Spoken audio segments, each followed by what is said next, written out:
Assalamualaikum warahmatullahi wabarakatuh. Apa kabar adik-adik semuanya? Semoga semuanya dalam keadaan sehat walafiat. Kembali lagi bersama channel YouTube Pegawai Negeri Sirat. Hari ini kita akan membahas tentang pertumbuhan dan perkembangan tumbuhan.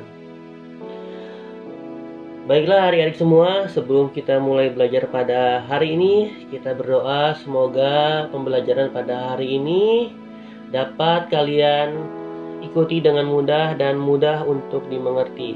Berdoa dimulai.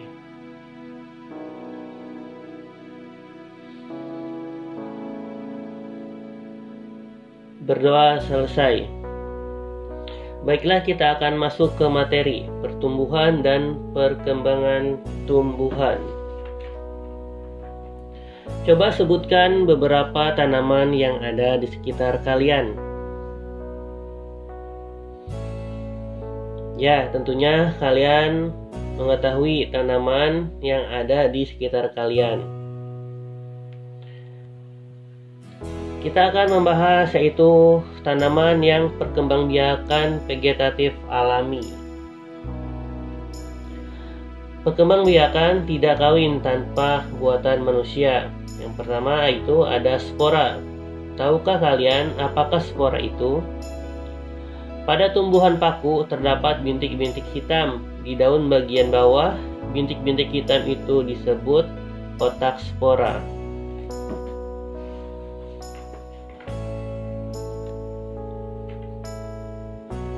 B. Umbi. Umbi adalah bagian tanaman yang menggembung dan tertanam di dalam tanah.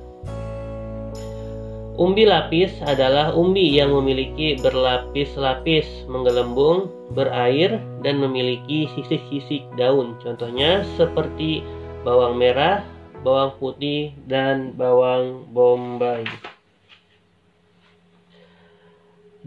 Bentuk bawang bombay dan bawang putih sama dengan bawang merah. Tumbuhan tersebut merupakan umbi yang berlapis-lapis. Di tengah umbi yang berlapis-lapis tumbuh tunas. Bagian yang berlapis-lapis adalah daun dengan 1 atau 2 kuncup ketiak. Pada bagian bawah batang tumbuh akar serabut. Jika umbi tersebut ditanam akan tumbuh tumbuhan baru. Yang selanjutnya ada umbi batang. Umbi batang adalah umbi yang bagian batangnya dapat dimakan. Contohnya seperti kentang. Selanjutnya yaitu ada umbi akar. Umbi akar adalah akar yang membesar dan berisi cadangan makanan. Contohnya singkong dan dahlia. Singkong adalah akar yang membesar. Nah, di situ terdapat cadangan makanan yang bisa kita makan.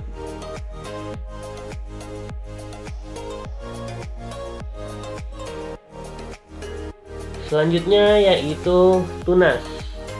Tunas adalah tumbuhan anakan yang muncul di samping induknya. Contohnya pohon pisang, bambu, dan tebu. Nah, kalau kalian perhatikan di pohon pisang yang sudah besar, pasti di bawahnya, di sampingnya terdapat anak pisang yang disebut adalah tunas.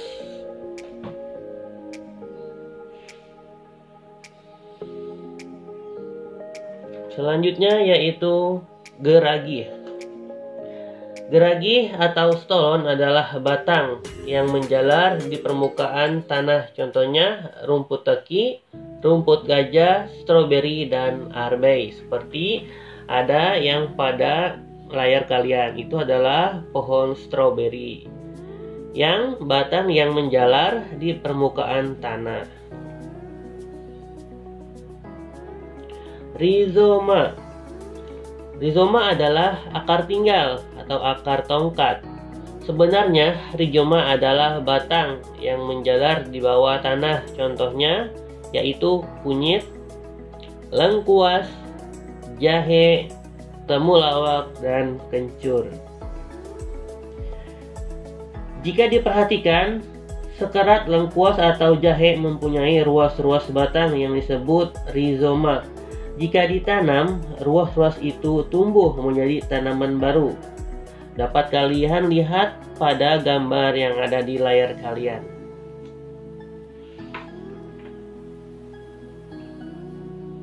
Yang kedua adalah perkembangbiakan vegetatif buatan pada tumbuhan.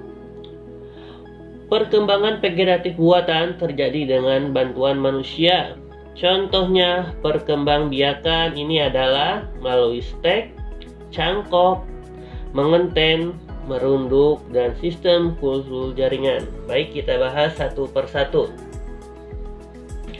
Stek adalah menanam bagian tumbuhan yang dipotong. Misalnya potongan batang tangkai, daun, atau pucuk. Contohnya batang tebu dan batang singkong. Nah, itu adalah cara tumbuhan melalui stek. Selanjutnya adalah mencangkok. Mencangkok bertujuan mendapatkan tumbuhan baru yang memiliki sifat sama persis dengan induknya.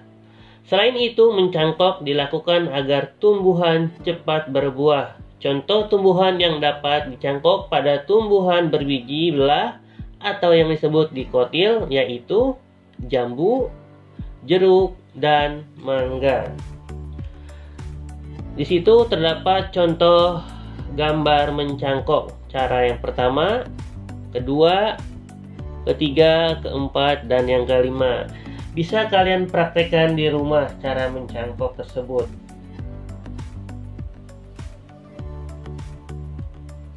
Selanjutnya adalah okulasi. Okulasi atau menempel adalah menggabungkan mata tunas suatu tumbuhan pada batang tumbuhan lain. Nah, di situ ada gambar, yaitu menggabungkan mata tunas dengan batang tumbuhan lain. Selanjutnya yaitu ada mengenten. Mengenten atau menyambung merupakan perkembangbiakan tumbuhan dengan cara menggabungkan dua tanaman yang sejenis. Misalnya, tanaman tidak sejenis dengan tanaman tidak sejenis. Tanaman tomat sering berbuah tetapi umurnya singkat. Nah, adapun tanaman tekokak jarang berbuah tetapi umurnya panjang. Dengan menyambung batang tomat dengan batang tekokak diharapkan memperoleh tanaman tomat yang berumur lebih panjang dan sering berbuah. Kedua batang yang disambung harus mempunyai ukuran yang besar yang sama. Nah, di situ gambar mengenten batang bawah, batang atas, batang bawah. Kalian perhatikan, dibuka terlebih dahulu, lalu tumbuhan dengan cara menggabungkan dua tanaman tersebut. Selanjutnya yaitu merunduk. Merunduk merupakan perkembangbiakan yang dilakukan dengan cara menyentuhkan ranting atau cabang pada tanah, kemudian menimbunnya. Nah, setelah tumbuh akar, bagian yang tertimbun itu dapat dipisahkan dari induknya. Contoh tumbuhan yang dapat dikembangbiakan dengan cara merunduk adalah tebu, apel, dan anyelir. Nah, di situ ada gambar tumbuhan induknya, tumbuhannya merunduk, akarnya tumbuh di dalam tanah dan tumbuh ke atas kembali. Nah, itu adalah contoh tumbuhan dengan cara merunduk. Selanjutnya adalah kultur jaringan. Kultur jaringan adalah tanaman jaringan suatu tumbuhan pada media atau tempat tanam dan ruangan khusus. Ruangan tempat mengultur jaringan juga harus bebas dari kuman. Biasanya digunakan ruangan laboratorium yang sebelumnya disterilisasi dengan sinar ultraviolet. Dengan kultur jaringan diharapkan akan tumbuh tanaman baru yang mempunyai sifat-sifat lebih baik daripada tanaman sebelumnya. Selanjutnya yaitu yang ketiga, perkembangbiakan generatif. Alat perkembangbiakan generatif pada tumbuhan berupa bunga. Bunga lengkap terdiri dari kelopak, mahkota, benang sari, dan putik sari. Di situ terdapat gambar. Yang pertama di paling bawah yaitu ada tangkai bunga, ada kelopak, bakal buah, mahkota, tangkai sari, kepala sari, tangkai putik, dan kepala putik. Baiklah, penjelasan pada hari ini dengan materi pertumbuhan dan perkembangan tumbuhan dicukupkan. Semoga penjelasan yang cukup singkat ini kalian dapat memahaminya. Apabila video ini bermanfaat untuk kalian, tekan like, comment, and subscribe. Terima kasih. Wassalamualaikum warahmatullahi wabarakatuh.